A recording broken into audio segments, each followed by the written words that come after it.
Bonsoir mesdames, bonsoir mesdemoiselles, messieurs, bonsoir, bienvenue à cette édition sur Numérica TV. Les titres d'abord, Fanny Kikoufi. Les habitants du quartier Kimwenza dans la commune de Mongafula, préoccupés par l'état de la route qui porte le même nom, ils lancent un SOS aux autorités pour sa réhabilitation. On a célébré ce lundi 4 juin la journée internationale des enfants victimes d'innocentes de l'agression. Ils sont nombreux, ces enfants victimes de violences de tout genre. La radio et la télévision nationale pleurent ses anciens. Ignace Mabeka, le plus grand animateur radio de tout le temps, n'est plus. Kambale Joakani, chroniqueur de politique internationale de haute volée, et Mwamba Kachala, reporter inspiré, c'est trop en l'espace d'un mois. Invité du journal Paul Kamba Moussampa, il est sous-directeur retraité de la Société nationale des hydrocarbures du Congo, géophysicien et libre penseur. Il sera interrogé par Kibambi Chitoa vers la fin de ce journal. Merci Fanny Kikoufi. La route de Kimwenza, Fanny vous le disait à l'instant, déjà en état de délabrement très avancé depuis quelques années, cette route continue à se détériorer encore plus dangereusement. Les habitants du quartier appellent instamment à sa réhabilitation. Gloria Seya et Manitam. Nous sommes sur la route Kimwenza dans la commune de Mongafula. Comme vous pouvez le voir sur ces images, la détérioration de cette route date de plus de 5 ans. Les dernières pluies qui se sont abattues à Kinshasa l'ont coupée en deux. Les maisons englouties, cette route est maintenant impraticable. La population de ce coin de la capitale est enclavée. Elle lance la sonnette d'alarme aux autorités compétentes. Ah, c'est la merde. Toutes les voies ont subi les effets de la pluie et on y accède difficilement actuellement. Ah, le souhait, c'est qu'elles nous viennent en aide. Si elles peuvent construire de nouveau ces routes, ce serait une bonne chose. Parce que réflexionner ou réparer, je ne parlerai pas de ça, mais construire de nouveau. Je m'adresse à la hiérarchie la plus immédiate, c'est à notre ministère. Je m'adresse au ministère de l'EPSP. Là, j'interpelle le ministre de l'Éducation. Parce que si les voies ne sont pas bonnes, il y a une forte déperdition scolaire. Les enfants ne viennent plus, les parents sont fatigués d'amener leurs enfants dans un endroit peu accessible. Alors si le ministre de l'EPSP peut intercéder auprès de celui des infrastructures, ce serait une bonne chose pour qu'ils nous viennent en aide et qu'ils viennent vraiment reconstruire ces routes-ci. Et même les routes secondaires qui mènent à la mission Kimwenza se trouvent dans un état de délabrement.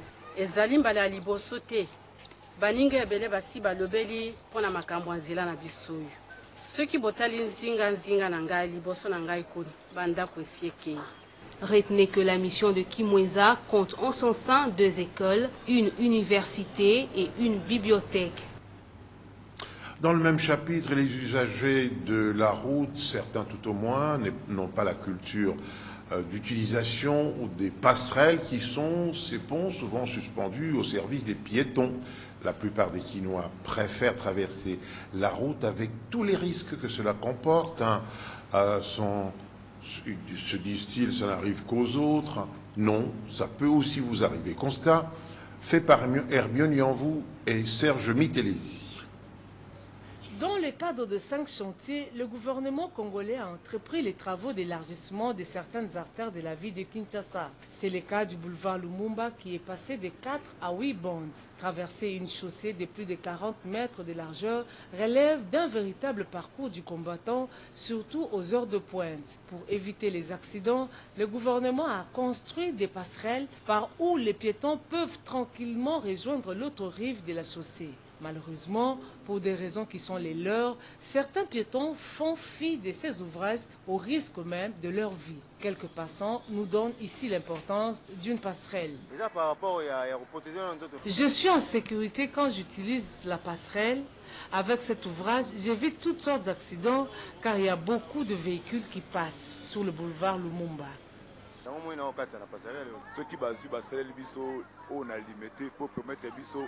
Ces passerelles permettent une bonne traversée. C'est pour éviter les accidents. Car avant, il y avait beaucoup de cas d'accidents ici sur le boulevard Lumumba. Avec cet ouvrage, nous sommes soulagés. Ce qui se passe de la passerelle avance aussi leur raison. Nous avons aussi un problème, il y a maîtrise à l'agenda. Les gens sont souvent pressés. Au Moni, à la sortie, à 10h, il a un rendez-vous à 10h, mais il prend tout son temps dans la futilité. C'est comme 9h45, il a comme il s'est précipité. Alors il s'est dit, ah, Matassou passerelle, ça va lui prendre du temps, il faut qu'il les kambangu et tout, oubliant que même l'ICAM est soyez facilement et puis il peut perdre sa vie. Bon, pour moi, je trouve que c'est pas bon, c'est pas intéressant. Parce que l'ICAM est là, yo. On ne vit qu'une seule fois. Quoi qu'il en soit, la passerelle demeure un ouvrage d'une importance capitale pour la traversée d'une grande artère. Elles étaient construites par l'entreprise Zénith sous la supervision de l'Agence congolaise des grands travaux. C'est tout à fait vrai, surtout pour les enfants. Célébration ce lundi 4 juin de la Journée internationale des enfants victimes innocentes de l'agression. Le but de la journée est de reconnaître les souffrances endurées par les enfants victimes de violences physiques, mentales et émotionnelles. Fanny Kikoufi, Jurestimanka. Les enfants partout à travers le monde n'ont pas la même chance. Il arrive que certains d'entre eux soient victimes d'agressions par rapport à leurs environnements proches. Dans la majeure partie, la responsabilité incombe aux parents. Quant à ceux, ils devraient prendre leurs responsabilités à main pour un meilleur encadrement qui garantit un environnement convenable à l'enfant. Donc, quand on dit l'enfant est victime sous plusieurs formes.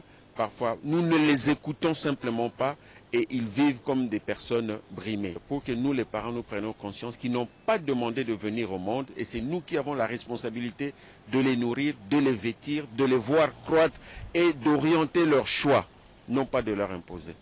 Madame Ginette Lumbumbe Modiri, avocate au barreau de Kinshasa-Matete, membre du réseau des femmes chrétiennes du Congo, RFCC en sigle, rappelle les droits de l'enfant. D'abord, premièrement, aux parents, que les enfants sont des dons dédiés et donc ils ont besoin, ou soit ils ont besoin de la protection venant de leurs parents, mais aussi beaucoup plus, c'est ce que nous pouvons dire à l'État, au gouvernement, c'est d'aider les parents à scolariser les enfants, d'aider aussi les enfants à avoir une place au sein de l'école, notamment par la scolarisation gratuite au niveau de l'école primaire, et aussi beaucoup plus à travailler avec des groupes de pression, à travailler avec des groupes armés qui jusqu'aujourd'hui continuent à insérer des enfants au sein de leur groupe. Nous leur disons qu'ils ne peuvent pas parce que les lois, tant nationaux qu'internationaux, interdisent en cas de guerre de recruter des enfants ou soit de travailler avec des enfants d'une manière ou d'une autre. Gloria Anseya, d'abord pour nous dire que ne pas parler de la sexualité aux enfants est tout simplement irresponsable parce qu'ils ont besoin d'en être informés, n'est-ce pas, Gloria Anseya? Oui, Kibombi Shintoa, la sexualité demeure de façon générale un sujet tabou en Afrique. Plusieurs parents, en effet, ferment les yeux devant cette réalité qui saute aux yeux dans le monde aujourd'hui. En pareille circonstance, éduquer un enfant sans faire allusion à la transformation de son corps, c'est effectuer un travail inachevé. Fanny Kikoufi. La sexualité a toujours été un sujet réservé aux adultes ou aux initiés dans nos sociétés africaines. Mais avec l'expansion des nouvelles technologies de l'information et de la communication, l'Afrique s'accommode à grands pas au rythme d'autres sociétés qui préparent l'homme à la vie sexuelle dès les bas âges. S'il y a plusieurs parents africains qui comprennent aujourd'hui l'importance de ces sujets sur l'éducation intégrale de leurs enfants, il y a aussi une grande partie qui se voile derrière la pudeur pour ranger soigneusement les sujets sexualité dans le placard. Ils sont en effet nombreux, ces parents qui n'abordent pas les sujets de la sexualité avec leurs enfants, soit par ignorance ou tout simplement parce que les sujets demeurent tabous pour eux. Les sujets relatifs à l'éducation sexuelle, ce n'est pas seulement un sujet tabou, c'est une nécessité parce que cette réalité est incontournable. Les enfants, quand ils naissent, ils vont grandir. Quand ils grandissent, en eux-mêmes déjà, à un certain moment, pendant leur croissance, ils vont sentir qu'il y a des changements physiologiques. À partir de quel âge peut-on commencer à parler de la sexualité à un enfant? À partir du moment où il commence à être conscient de l'entourage, du milieu de la famille, souvent c'est à l'approche de 3 ans qu'il commence à poser des questions sur les différences. C'est essentiellement le sexe, hein, à ce moment-là quand ils sont petits, parce que là il le voit. Il a déjà vu que lui quand il fait pipi, il fait debout, tandis que sa sœur fait pipi accroupie. Donc il ne voit pas le sexe de la fille à l'extérieur. Mais la maman peut, en fonction de comment parle l'enfant, pour lui dire que le sexe de la fille est caché à l'intérieur. Mais que tout être humain doit avoir un sexe. Une bonne éducation doit être intégrale pour qu'elle transforme positivement la vie d'un être humain. Dans ce contexte, les parents ont le devoir de dire haut ce que les enfants peuvent entendre bas dans la rue au risque de les pervertir. Le Parti du peuple pour la reconstruction et la démocratie a célébré avec faste l'anniversaire du chef de l'État. C'était au siège de ce parti. Je vous propose de suivre Willy Bakonga, secrétaire permanent adjoint du PPRD.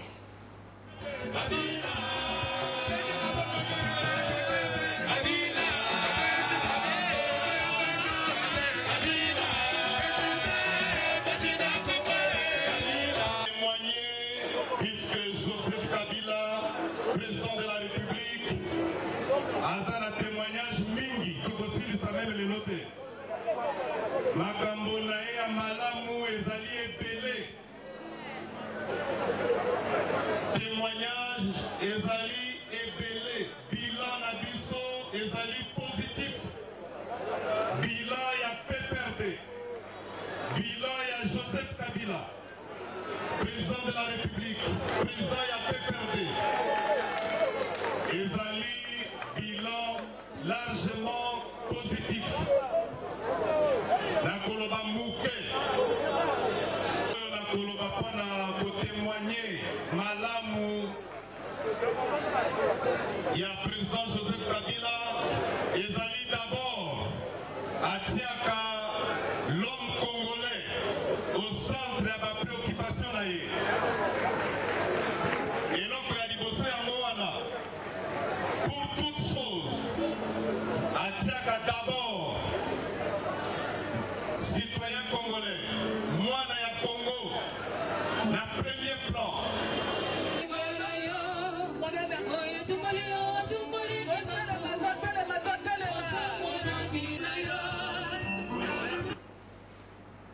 Entre-temps, le monde entier va célébrer ce mardi 5 juin la journée de l'environnement. Le thème de cette année 2018 est la lutte contre la pollution plastique. La journée a dans son champ de mire que tous les peuples du monde s'approprient leur environnement et s'engagent activement dans la protection de la planète. Félix Ilunga.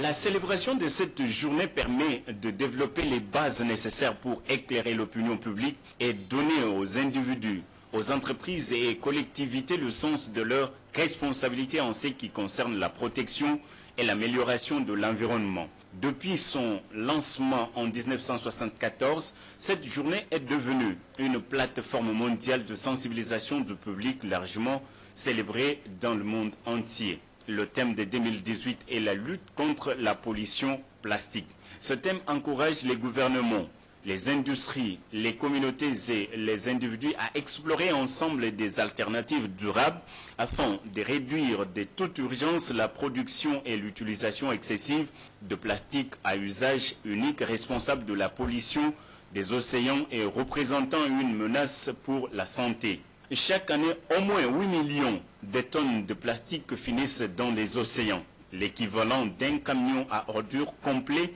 à chaque minute, causant la mort d'environ 1 million d'oiseaux de mer et de 100 000 mammifères marins. Chaque année, le monde utilise 500 milliards de sacs en plastique. Au cours de la dernière décennie, l'humanité a produit plus de plastique qu'au siècle dernier. Environ 50% de plastique utilisés sont à usage unique ou jetable. Également, 1 million de bouteilles en plastique sont consommées chaque minute.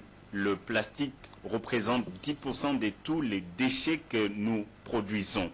Pour le bien de la planète, Les Nations Unies appellent à repenser l'utilisation des déchets plastiques. En sport, moins d'une semaine après sa défaite devant son éternel rival, DSMP a dominé cet après-midi au stade Tata Raphaël Montbleu de Goma sur le score de 2-0. Cette victoire permet au club de la capitale de prendre seul la 3e place du championnat avec 26 points exactement. Bien avant cette rencontre, l'AS Dragon a battu l'AC Rangers, un but à 0. Hors de nos frontières, c'est une nouvelle étape pour sortir de la crise politique à Madagascar. Le chef du gouvernement a démissionné ce matin. Un nouveau Premier ministre a été nommé dans la foulée. Il s'agit du haut fonctionnaire Christian Thiaï. Il a donc désormais la charge de former un gouvernement d'union nationale. Place à présent à la revue de presse. Les journaux parus ce lundi dans la capitale ont été sélectionnés par Tapi Loutounou et commentés par Hermione Yanvou. Revue de presse.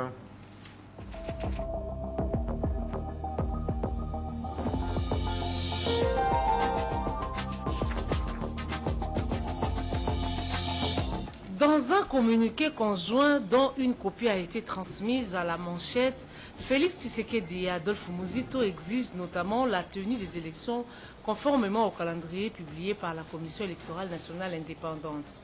L'ancien Premier ministre et le président de l'Union pour la démocratie et le progrès social, ajoute Forum des As, en appelle par ailleurs à l'application des mesures de décrispation politique. Les deux personnalités rejettent également, selon Congo Nouveau, la machine à voter. Pour Instant News, Adolphe Muzito et Félix Tshisekedi optent pour le schéma du chaos.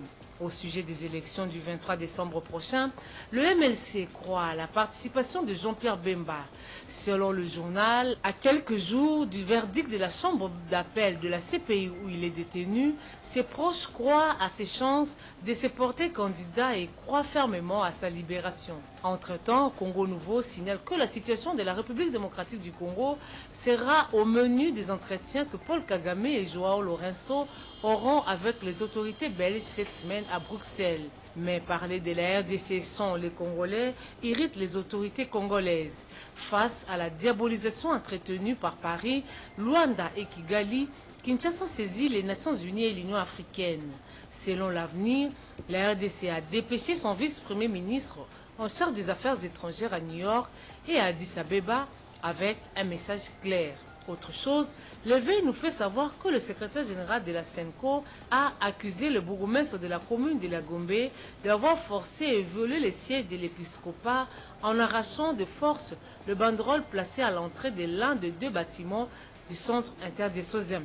Des accusations que rejette le bourgmestre de la commune de la Gombe, cité par l'Avenir. Si Donatien Chollet pense que ces banderoles étaient placées dans l'enclos du siège de la SENCO, Dolly Makambo rassure que le problème n'est pas à ce niveau, mais dans le fait que les banderoles avaient comme cible l'extérieur. Il affirme avoir agi en tant qu'autorité compétente et appelle les auteurs à se conformer à la législation, c'est-à-dire obtenir une autorisation avant d'ériger une banderole qui cible la voie publique. L'audiovisuel triplement en deuil après le décès il y a quelques jours de Kambale Joakali, un ami. Il était parmi les grands chroniqueurs de politique internationale que la radio nationale a connu. Le second, celui de Mwamba Kachala, un reporter joyeux. Comme tout bon journaliste, tous les deux aimaient la vie que le premier croquait avec une apparente discrétion. L'autre expansif aimait la compagnie de beaucoup d'amis avec lesquels il aimait discuter. Depuis une dizaine d'années, il s'est retiré dans le faubourg de Kinshasa. Nous, ses amis, ne savions pas qu'il quittait sur la pointe des pieds et qu'il s'éloignait, qu'il partait. Je les ai tous fréquentés avec plaisir. Je retiens ici l'amour que l'un à l'autre avait pour ce métier. À ce tableau sombre, ajoutons la disparition du tout grand Mabeka, un animateur de toute première force dont la voix arrosait les deux Congos pour le plus grand bonheur des auditeurs. J'étais encore à l'école secondaire quand j'entendais ce bon français qu'il parlait. Kibombi Chuntois, votre invité est là. Je vous le disais à l'ouverture de ce journal, dans les titres, notre invité, M. Paul Kamba Moussampa, c'est un libre penseur, c'est un sous-directeur à la retraite de la Société nationale des hydrocarbures du Congo. Il est de formation géophysicien. Monsieur Paul Kamba, bonsoir. Bonsoir, Monsieur Kibambi. Vous êtes parmi nos fidèles téléspectateurs, les fidèles téléspectateurs de l'émission Profondeur. Dans cette émission, nous avons toujours cherché à savoir où se situer ou comment parvenir au bonheur pour le grand nombre des Congolais, d'Africains, pourquoi pas. Et dans notre dernière émission, nous avons essayé de voir quelle pourrait être, à quoi pourrait ressembler la République démocratique du Congo dans 20 ans. Et vous, vous sortez des bois, vous m'appelez, vous dites « j'ai la solution pour la République démocratique du Congo, j'ai la solution pour l'Afrique ». C'est une solution miracle? Non, pas du tout. Je ne dirais pas que c'est une solution miracle. C'est une solution réaliste qui doit être obtenue par l'action. On commencerait par quoi alors? Ce sera une action collective. Il faut commencer par chercher à savoir ce bonheur que chacun de nous est en train de rechercher, ce quoi. Et quand on saura de quoi est constitué le bonheur, on va se demander pourquoi tout le monde cherche le bonheur et ne l'a pas. Certains semblent l'avoir, mais en réalité, ils ne l'ont pas.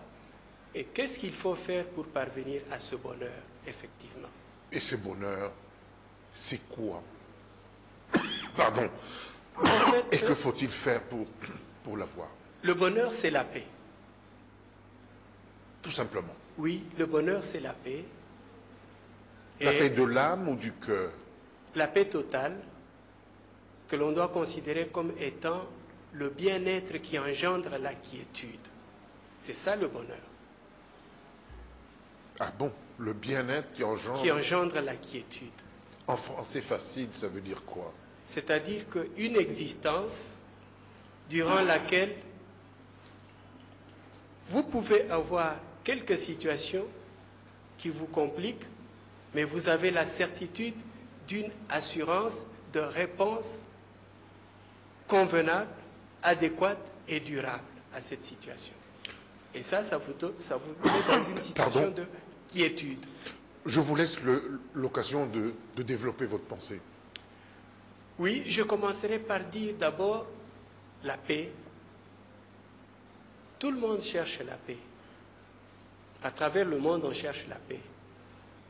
Mais souvent, on ne connaît pas ce que c'est que la paix. Parce que vous entendrez les gens dire, sans la paix, il n'y a pas de développement. Et cette paix-là dont il est question, c'est le moyen. Tandis que la paix dont je parle, qui est le bonheur, c'est un objectif. Alors, considérer la paix comme étant un objectif, c'est donc le bonheur, le bien-être qui engendre la quiétude. Chacun de nous veut être heureux et chacun de nous travaille pour ce bonheur. Oui. Malheureusement, chacun de nous cherche le bonheur, ce bien-être, de façon égoïste, égocentrique et introvertie. De cette manière-là, on ne peut pas avoir la paix, on ne peut pas avoir le bonheur. Effectivement, on ne peut pas avoir la paix, on ne peut pas avoir le bonheur. Est-ce que vous pouvez illustrer ça par un exemple? Oui, je vais illustrer. Considérez que le bonheur, c'est un ballon. Je vous ai trouvé en train de jouer au tennis. Prenons le ballon de tennis. Un ballon de tennis sur lequel il est écrit le nom de M. Kibambi, un autre M. Paul, un autre André, un autre ainsi de suite. Et admettons que nous prenions juste un échantillon de 500 ballons de tennis sur lesquels il est écrit le nom d'un chacun et les 500 personnes concernées sont appelées. On leur dit, entrez dans cette maison où nous avons mis vos ballons qui sont considérés comme le bonheur. Chacun de vous doit trouver le ballon qui porte son nom. Je peux vous poser la question. Je ne suis pas le journaliste pour poser la question, mais je peux demander. Quelle est la chance pour chacun de nous de trouver son propre ballon dans cette salle? Elle est minime. Elle est très minime. Si on veut faire le calcul, on dirait c'est 1 divisé par 500, ce qui nous donne 0,00, je crois, 2 comme résultat. C'est très minime. Mais imaginons qu'on demande plutôt maintenant aux gens, entrez, que personne ne cherche son propre ballon, mais que chacun recherche le ballon d'autrui. Quelle est la chance pour moi de trouver le ballon d'autrui? Évidemment, dès que j'entre, je trouve le ballon d'autrui. Et voilà, c'est de cette manière-là qu'on peut trouver le bonheur pour chacun de nous. Et vous voulez donc dire qu'il y en a qui croient avoir le bonheur alors qu'ils ne l'ont pas du tout? Oui, c'est vrai. Certains d'entre nous, vous pouvez même me dire que oui, il y a des gens qui sont heureux. Je vous rassure qu'ils ne sont pas heureux. Pourquoi? Ils manifestent tous les gestes et toutes les attitudes des gens qui sont inquiets. Tenez, vous avez sûrement des antivols chez vous à la maison. Évidemment. Pourquoi? Parce que j'ai peur qu'on vienne me prendre le peu que j'ai. Ah oui, donc vous êtes inquiet. Et le bonheur, comme je l'ai dit au départ, c'est le bien-être qui engendre la quiétude. Dès que votre bien-être n'engendre pas la quiétude, ce n'est pas le bonheur. Je peux prendre quelqu'un qui a volé. Il aura le bien-être, mais il n'a pas la paix. Parce que d'un moment à l'autre, on peut l'attraper. Mais ici, ce n'est pas le vol, mais c'est le voleur qui doit venir et sur qui vous vous inquiétez. Mais imaginez que dans cette recherche des ballons de tennis qui sont le bonheur, on ait trouvé ce petit ballon-là de bonheur pour le voleur. Serait-il voleur? Non. Serions-nous inquiets? Non. Non, pas du tout. Voilà, c'est ça la solution qu'il faut proposer. Oui, mais c'est vrai. Je suis à peu près ou totalement convaincu. Mais allons un peu plus loin quand même, dans l'explication. Oui. Maintenant, la préoccupation, c'est comment prendre ce ballon et le donner à autrui. C'est ça la question. Parce qu'il faut prendre le bonheur et le donner à autrui. Or, chacun de nous travaille et nous posons la question. Pour qui on travaille? Pourquoi on travaille? Généralement, la réponse est je travaille pour moi, pour ma famille. C'est pas correct. Là, on a cherché son propre ballon. Voilà, là, on a cherché son propre ballon. Au lieu de chercher le ballon de l'autre. De l'autre. Ou des autres. Des autres. Mais quelle devrait être la réponse à cette question? Pour qui travaille-t-on? La réponse, la bonne réponse, celle qui nous conduit à la solution, c'est dire je travaille pour contribuer au bien-être de la communauté. Et quand on travaille pour contribuer au bien-être, il y a une implication ou une condition pour que le travail procure le bien-être. Il faut que ce travail soit absolument bien fait. Et si nous connaissons quelques malheurs, ça signifie que nous avons mal fait notre travail. Qui? Vous, moi, lui, tout le monde a mal travaillé. Parce qu'on n'a pas procuré le bonheur à autrui. Ça, c'est de l'altruisme. Parfait. Vous pourriez me dire que c'est de l'idéalisme. Non. Voulez-vous le bonheur? Oui. Ah oui. Cherchez la quiétude, me direz-vous. Vous chercherez la quiétude, alors. Si c'est ça le chemin qui nous mène vers ce bonheur, pourquoi ne pas l'emprunter? On va me dire que c'est difficile, mais ce n'est pas impossible. Dernièrement, j'ai causé avec une demoiselle qui vient de Norvège. Je lui ai posé les mêmes questions. Elle m'a répondu exactement ce qu'il faut. Et je lui ai demandé, mais comment se fait-il que vous avez la bonne réponse? Êtes-vous chrétienne ou pratiquez-vous une religion? Il dit, non, je suis chrétienne, je ne pratique presque pas, mais je vis cela dans ma communauté. Donc, si nous pouvons faire vivre cela dans notre communauté, je pense on aurait la vie comme les Norvégiens. C'est très intéressant ce que vous me dites, mais ça semble être tellement beau qu'on dirait, tellement parfait, oui, qu'on se dirait, c'est décourageant parce qu'on n'y parviendra pas. C'est un idéal vers lequel il faut tendre. Or, ce monde n'est justement pas idéal. Vous avez peut-être raison. Le parfait, on ne l'atteindra pas, mais on tendra vers le parfait. Tous, nous devons tendre vers le parfait. Nous ne parviendrons au parfait que quand on parle de la foi dans l'au-delà. Mais sur cette terre, on a toujours quelques imperfections. Mais l'effort que nous devons réaliser, c'est tendre vers cet objectif qui est le bonheur. Le bonheur, la paix, qui est l'objectif qui est essentiel pour chacun de nous. Vous êtes chrétien, croyant? Oui, effectivement, je suis chrétien. Je suis chrétien. Je prie dans les églises que vous appelez les églises de réveil. De réveil. Je suis chrétien, croyant et pratiquant. Vous pouvez appuyer ce que vous venez de dire par quelques versets, peut-être, que nos téléspectateurs iraient consulter, ceux qui sont, comme vous et moi, chrétiens, ou ceux qui s'en réclament. Oui, pour ceux qui se réclament chrétiens, nous allons dire ceci. La définition du bonheur, qui est la paix, nous la trouvons dans Jérémie 29, verset 11. Les paroles de l'Éternel disent ceci. Car moi, l'Éternel, je connais les projets que j'ai formés sur vous, dit l'Éternel. Les projets de paix et non de malheur, pour vous donner un avenir et de l'espérance. Vous comprenez immédiatement que Dieu oppose la paix au malheur. Et donc, la paix, c'est le bonheur. C'est juste, c'est clair. Très bien. Alors, Dieu qui a conçu ce projet de bonheur a aussi conçu le guide pour y parvenir. Très bien. Mais le fait que l'homme ait cherché le bonheur à sa manière, sans consulter le guide de Dieu, c'est ça qui fait que nous ne parvenons pas au bonheur. Que dit le guide de Dieu? Voilà. Le guide de Dieu dit ceci dans 1 Corinthiens 10, verset 24. Que personne ne recherche son propre intérêt, mais que chacun recherche l'intérêt des autres. C'est clair. Tout à fait. C'est ici la formule mathématique des dieux pour calculer la chance de réussite.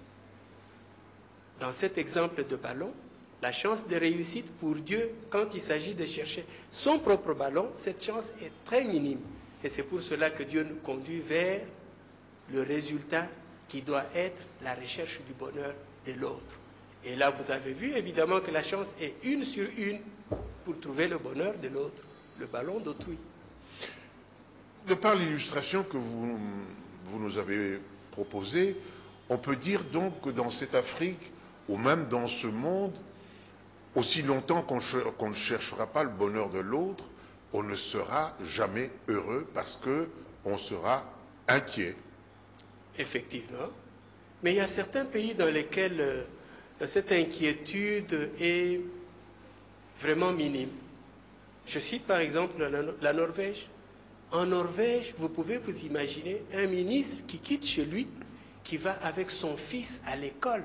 Tout à fait. Sans garde-corps, sans ceci, cela. Et on peut dire que cette personne n'est pas inquiète. Ne craive pas. J'ai vu ça dans un reportage. Oui.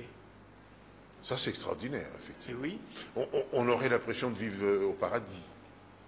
Oui, mais nous avons vécu ces choses à l'époque de nos ancêtres. Nos parents, quand ils quittaient leur maison, oui, ils ne fermaient pas à clé. Ils ne fermaient pas à clé. Absolument pas. Il y avait pourtant des biens de valeur dans ces maisons. Ils n'étaient pas inquiets. Ils savaient qu'ils allaient retrouver tout. Ouais, mais ils avaient leur bonheur d'une certaine façon, à un certain degré. Nuançons un peu qu'est-ce qu'on pouvait avoir à l'époque comme moyen, comme objet de valeur. Là aussi, on peut discuter. Oui. Mais vous savez que À présent, les gens volent la nourriture dans les maisons. Et à l'époque, il y avait de la nourriture dans la maison qu'on laissait comme ça et la porte était... Effectivement, parce que tout le monde travaillait quand même. Ah oui, justement. Pour le bonheur. Effectivement. Nous pouvons aussi dire que pour parvenir au bonheur, il faut travailler dans la justice. Bien travailler signifie travailler conformément aux règles. Et là, la justice intervient. Admettez, si vous travaillez, moi je travaille, il travaille, et il c'est qui? C'est lui qui n'est ni vous ni moi. Il travaille et tous nous sommes justes. Où serait le problème? Paul Kamba Moussampa, j'étais très heureux de vous recevoir, les téléspectateurs aussi, je l'espère. Nous vous inviterons dans un des profondeurs pour débattre avec d'autres intellectuels, d'autres libres penseurs, autour de ce projet de Dieu que vous avez fait vôtre, que nous aurions souhaité faire nôtre. Je serais très heureux d'être reçu dans cette émission et de partager cette vision avec le plus grand nombre. Mesdames, Mesdemoiselles, Messieurs, ce journal est terminé. Bonne suite de programmes sur Numérica TV. À demain.